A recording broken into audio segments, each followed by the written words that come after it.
This is the Blockchain Show. The Blockchain Show is a podcast that demystifies cryptocurrencies and distributed ledger technology. You're listening to episode number 64, where Ethan and Steve talk about blockchain burnout and hardware wallets. Going old school, right? Like in the old days when things were fresh and real. Nobody knew what the blockchain was. Remember that? I just wanted to reconnect to people because we used to do shows where we would talk like a bunch of friends having a conversation about a new thing, and then things got more professional, which is nice.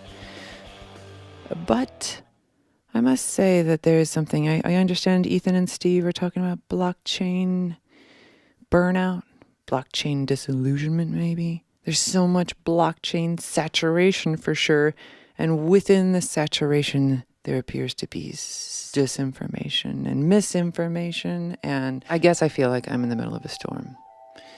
I don't know how you guys are doing out there. I hope you, whomever you are, you're listening to this, and you're in good health and spirits.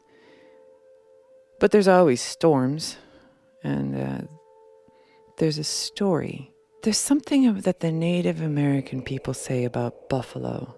When a storm comes, when you're out on a plane and you're a herd of buffalo, and a storm, first of all, you want to stay with your people.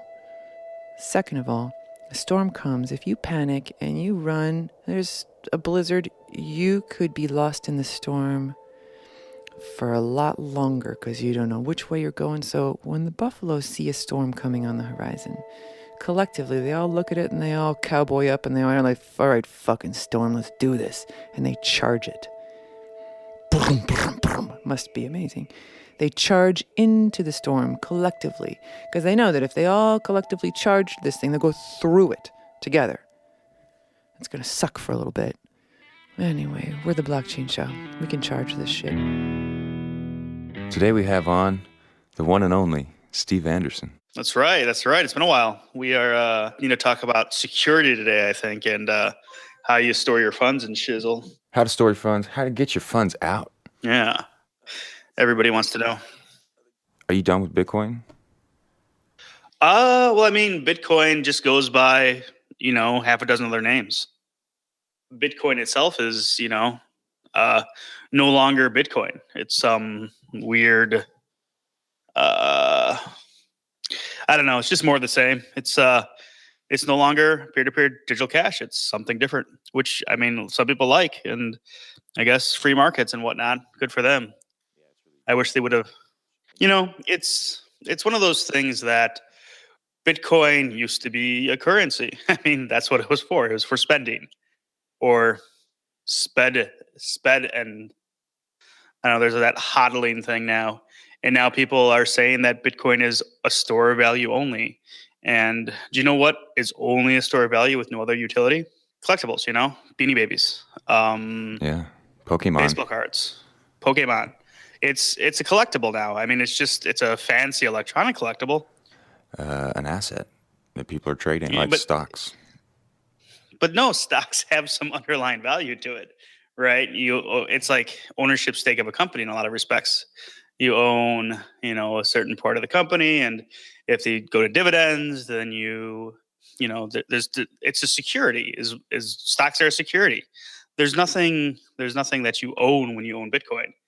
It is trying to understand what the fuck happened to Bitcoin. I saw this great hat. It said make Bitcoin cash again. Yeah, or something. Yeah, something like that. Or make cryptocurrency again. That's what it was. Yeah, it's it's turned in. It's a lot of people have flooded the space looking to make extreme profits, and they kind of killed the golden goose.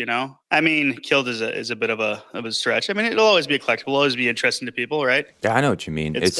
It's interesting what you said earlier, that it's morphed into different. It's like a hydra, right? I think Sarah said that one time. Yeah. But you also mentioned that you're experiencing peak blockchain burnout. And I think that's going to be the title for this episode. That's great. But especially the last 2 months. What do you mean by that? Because I felt it too. I think it's in the zeitgeist, you know? Well, I think that, the space used to be about, changing the world, used to be about improving currency, changing money, right? Changing stable value. And then it became about getting rich, buying Lamborghinis and hodling. And I mean, there's a place and time to buy Lamborghinis and hodl. But if that's all you're doing, if that's the only reason why you give a shit about this, then what's the point? I don't care if you've been in this space 6 years or 6 days. If you're here to change the world, great, welcome. But if you're here to get rich quick, F off. Yeah, we were never about that, you know? And I think it's funny because even Sarah and I were trying to get our Bitcoin out, and it was fucking hilarious. We just couldn't make it happen. It is super hard. When were you trying to do that? This is probably 2-3 weeks ago. There was a Bitcoin ATM right on Ventura Boulevard. And we're like, yes, we're saved. And it was just this ridiculous verification process. The phone battery was dying. Kids in the car were crying. And we gave up. And then we went home. And then we later learned it was only a deposit ATM, not a withdrawal. Right, you can typically only purchase. I don't know about typically, but it's often the case. Ledger Wallet is a smart card-based Bitcoin hardware wallet bringing maximum protection level to your Bitcoins without sacrificing usability or control. Find the link in this episode's show notes. Yeah, people were calling it a bubble. People were calling it like the new .com thing. Yeah. Well, I mean, it is that. It's not. I guess that's one of the problems. Is it wasn't a bubble, right? Everybody could see it. It wasn't that hard, but it's like in a series of ever increasingly larger bubbles, right? This is like the fourth or fifth bubble. I mean, it went from $0 to $1 down to 10 cents, up to 10, back to $1, up to 20, back to $2, up to 100, back to 20, up to 1,500. Back to 200. 200 to 2000 to 400 to it's always bubbling. It's always in like a bubble, so they're not wrong about it. But for a while there, it had some sort of world changing, like a current, money changing, what money is changing, how the world does business changing.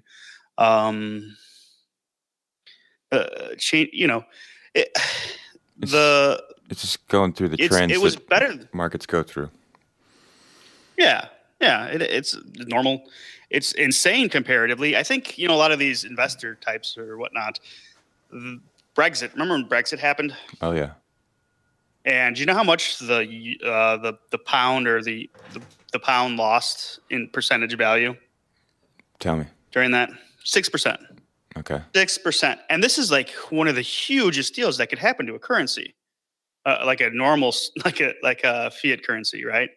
It dropped 6% in a day or two.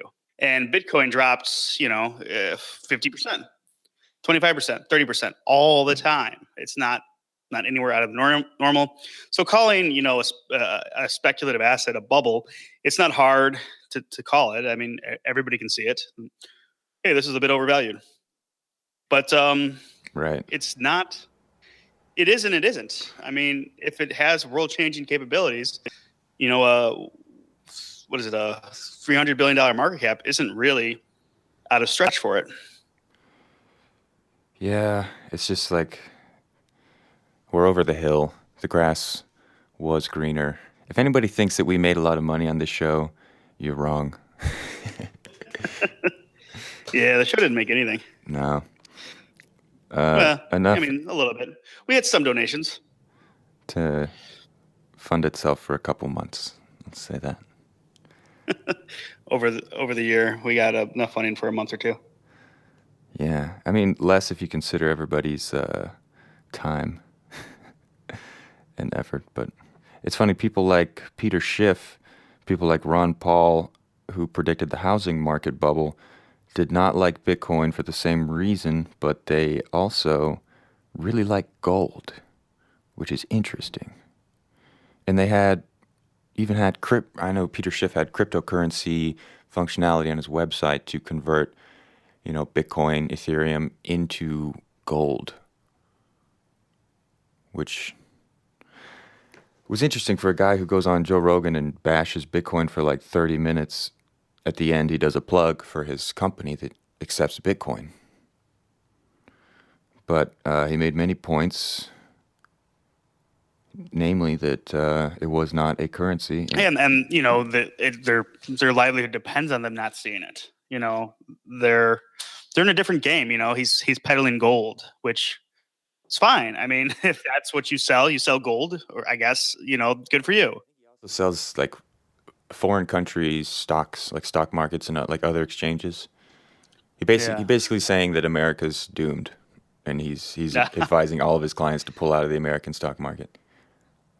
Yeah, I mean, I don't know. He's advising everybody to pull out of American stock markets, and he conveniently sells, foreign stocks, advising everybody to get out of Bitcoin, and he conveniently sells gold. I mean, you can't. The incentive is there. It walks like a duck, whatever. Uh-huh. It's it may be an incredibly smart guy and predicted, the 2008 housing crisis, and that's fine, but he clearly doesn't understand Bitcoin, or at least he pretends not to, and that's fine. But people are getting, killed right now. There's so many people who are buying like Ripple, and Ripple shot up. And have you seen the chart? It went from 30 cents to $4, back down to 80 cents, like this over like the course of 2 weeks. It was insane. I never really understood why people were so excited about Ripple. The banks, it's a coin for banks to use. They have no need for it. And Ripple Corporation doesn't even use Ripple, the currency. Why did this get so much value? I have no idea. So, and I think that's almost everyone in this space, recognizes that Ripple really wasn't a good one to purchase. So let's talk about securing your. Go ahead. You should, because I was experiencing peak blockchain burnout as well, and I would like to secure. If I had a lot of cryptocurrencies, I would imagine. So there's, software wallet. And the thing about having, cryptocurrencies stored on a computer or a smartphone is if somebody gets access to the device, that's where your private key is. And somebody can steal your private key. It actually happened to Slush, who is a pool operator, somebody well known in the Bitcoin space. He lost I think it was 5,000 Bitcoin. It was only like $30 a Bitcoin at the time, so it was only tens of thousands of dollars, no, tens, $60,000-$70,000 worth of Bitcoin at the time. Now it's much more. Yeah. But he decided that it's just really hard to keep a computer that's connected to the internet secure 100% of the time. It's just something you can't do. Or it's very hard for anybody to do, even, somebody who is as knowledgeable as Slush is. And so he invented, or he started, I think it was Trezor that he started, or maybe it was Ledger. One of those two, I can't figure what it was, but kind of started building the hardware wallet. And so if you want to store cryptocurrency, I know you have it like on your phone. It's a small amount of Bitcoin, just basically tips from the show. Yeah. Right. Yeah. So not really a whole lot there. I mean, if you lose your phone, you'd lose or if it was stolen, somebody could, steal that Bitcoin and it would be their Bitcoin, which would suck, but it wouldn't be devastating. Yeah, it's like $80. What a lot of people do also is if they just keep it on an exchange. So, whether it's Coinbase or Poloniex or Bitfinex or whatever, they, move their coins over there, make some trades with the coins that they want, and just kind of perpetually leave it on exchanges. And that's problematic because exchanges, if you have your coins on an exchange, if the exchange get hacks, which happens, it happened twice in the past couple weeks. Japanese exchange lost, I don't know, 300 million or something. Another exchange, I think it was BitThumb, lost some coins too, and Mount Gox is the big one too that happened a few years ago, and everybody lost everything. So it's really problematic. There's an exchange risk that they don't just get up and walk away with your money. If you look at what's happening with Tether now, you wonder if Bitfinex is actually operating non-fraudulently, and how bad is the fraud going on? Is it simply just like hiding the bank accounts, which saying that they're going to get audited and not getting audited, or does it run deeper? Is it is Bitfinex completely insolvent? I have no idea, but it should be worrisome that you're not supposed to leave cryptocurrency on an exchange. I think they're all fairly safe to use at this time. You go on an exchange, you buy the coins you like, you pull them off into some sort of storage. Having your own non-air gapped or computer that's not connected to the internet is a good way to store them. It's difficult to do. It's challenging. The second way is with like a paper wallet or some sort of physical wallet. They have like really cool sheets of metal that you can buy like a stamp with and kind of like stamp your private key into the piece of metal. Fucking awesome. Yeah, so now it's like it's fireproof and waterproof and at least resistant, right? Maybe super hot fire could burn the metal, but decades or centuries of rust would maybe destroy the metal. But it's a very good way to store these things. The problem with having that type of physical wallet is it's hard to spend, right? You have to dig it up or crack open the casing of it. It's like a kind of like a one way. It's like a piggy bank, right? You put a little bit in, you put a little bit in, you put a little bit in, and then eventually you crack the whole thing and spend it all, or cash it in. So there's just cases for that. But what if you want to like have secure cryptocurrency as well as be able to spend it from time to time? And so what a hardware wallet does is your private key never leaves the hardware wallet. It's always on that hardware wallet. Nobody can get at it. Nobody can hack it. If you lose your hardware wallet, they typically have, a 12-word seed, so you can kind of recreate the HD wallet. And so your funds are secure that way as well too. So if you store that back up, say in a safety deposit box or at a family member's house or something, it's an incredibly secure way to have Bitcoin that is easy to spend. Plug in the device to a compromised system and spend your Bitcoin or your Ethereum or Ripple or whatever else is supported, because some of them support a lot of different cryptocurrencies, without having to worry. And so exchanges get hacked. Exchanges steal your money. Exchanges can get a government entity to come into them and be like, sorry, we're freezing all your funds. It's a big risk. Now, I'm not saying don't ever use them. Use them. Go there, exchange, get the coins you want, take your coins off the exchange, unless you're a trader, and then go ahead and keep on only what you're actively trading.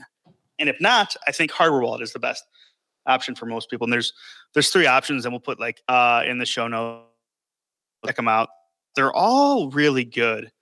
Have you noticed the amount of scammy bullshit commercials related to Bitcoin and cryptocurrencies that are on YouTube and Facebook lately? Oh, yeah. My favorite are the real world things where this guy was handing out Chuck E. Cheese tokens saying they were Bitcoin. He made like $1 million in Times Square. All right, so we'll get back into hardware wallets again too. Trezor. But Trezor, yeah. They're all like good. They all do what they say they're going to do, right? You can put your cryptocurrencies on them, but you can use the device to manage the keys that keep your device secure, and it's like amazing. And people think it's going to be hard, but the alternative is leaving it on exchange, which is a horrible idea. People stop leaving your coins on exchanges. You're going to lose your coins eventually. Exchange will get hacked. It's just when. What's the next one that's going to get hacked? It's really hard to keep that money secure. Exchanges are going to get hacked again and again. It'll always happen. Now, again, it's not like I'm saying don't use exchanges. Just if you have, a decent amount of coins, hardware wallets cost around, $120, $130, $140. So, you have to have enough of an amount of cryptocurrency to make the purchase worthwhile. Otherwise, you just keep it on your phone if you can get your phone, right? Or your computer or something like that, and do your best to keep it secure. Because obviously there's if you have $120 worth and a keep key costs you $120, you wouldn't want to spend $120 to keep $120 secure. Oh. Bitcoin and cryptocurrencies are really interesting in that when you create an account, let me see if Ethan Kinder Connect is available. Like, no, sorry, that's already taken. Well, actually, you could probably get that one. Let's use my name. Let me see if Steve Anderson is available. Wrong. You can't do that, right? Already taken. What about Steve Anderson 1? Right? So you have to keep trying until you can get a unique account that nobody's used. Cryptocurrencies, what you do is you just randomly roll this very, very large number. Like there's a haystack, right? And you mix all the needles up and you randomly pick one.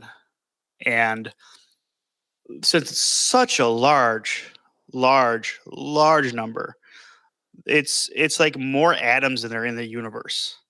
That's how large it is. It's just massive space of accounts that you can get. So you pick one at random, and that's how you create an account.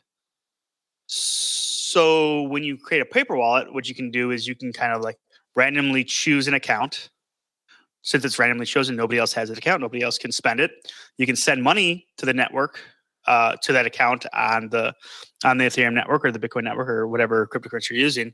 And now that account has funds in it that can only be spent when you spend from your paper wallet. And that's, it's tough to really fathom because we're not used to dealing with numbers that are so large that it's just, that's where you get your security. You get your security from randomly choosing an account. And once you want to spend it, you put the account online. But you can completely have Bitcoins connected on the Bitcoin network without ever having told, without ever having your private key touch your computer. It can just be 100% paper wallet. You can roll dice. You can roll a 64-sided die, I think it's 100 or 60-sided die, 164-sided die, 128 times or something, and that creates an account. It's crazy. That is crazy, Steve. Do you not think that there's going to be a future of crypto cracking? You know what I mean? Like some sort of Russian hackers that can just instantly, in the near future, crack any of the best cryptographic security our brightest minds have to offer? Oh, for sure. And it happens, all the time. But what happens is that whatever tools you use to crack it, you also then create another tool to create more secure. So eventually people talk about quantum computing and how quantum computing will break, SHA-256. And spoiler alert, it will eventually. Quantum computing will ruin all of our encryption methods eventually at some point in the future. But it's the banks use it, right? Your internet browser uses it. It's all the same. It's going to break, your banking security too, which is just as big of a deal. All the internet will be broken. But what happens is that now you have quantum computers, so you can create a much more robust. You can just build a much larger space that makes it secure again. So it is a constant, chicken and egg, I guess, game. No, not really. It's a constant, a constant battle between one has the upper hand. And yeah, eventually it'll be old, old technology, and it'll be replaced with new technology, and it will happen, and it won't be a big deal. everybody has to upgrade to these new addresses, because the old addresses are insecure. And that's it. It won't be a big deal. Nice. Are you looking for an easy way to buy Bitcoin or Ether on a safe, secure platform? Coinbase is the easiest place to buy and sell digital currencies. Sign up today as a friend of the Blockchain Show, and if you buy or sell $100 of Bitcoin or more, you'll earn $10 of free Bitcoin for yourself and $10 of Bitcoin to support this show. Join now using the link in this episode's show notes at theblockchainshow.com.